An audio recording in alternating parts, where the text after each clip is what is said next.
वळूयात पुढच्या बातमीकडे। महाड नगर परिषदेची रणधुमाळी जोमाने सुरू आहे। महाड नगर परिषदेमध्ये महायुतीतील राष्ट्रवादी आणि त्यासोबतच भाजपची युती झाल्यामुळे महायुतीमध्ये ठिणगी पडली आहे। महायुतीमधले शिवसेनेचे सर्व 20 उमेदवार जाहीर केल्याने एकला चलोचा नारा दिलाय।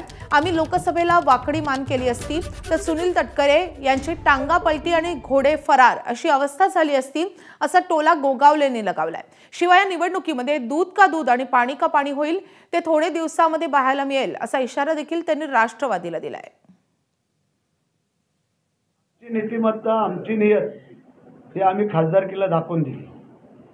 तुम्हाला सगळ्यांना माहिती आहे, जर आम्ही थोडीशी वाकडी मान फिरवली असती, मी असतो, दळवी असते, रवीशर असते, आमचा योगेश कदम असते, तर टांगा पलटी घोडे फरार हे लक्षात ठेवा।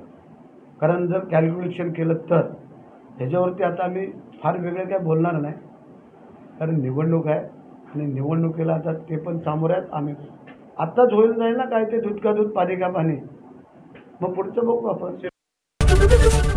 एबीपी माझा, उघडा डोळे बघा नीट।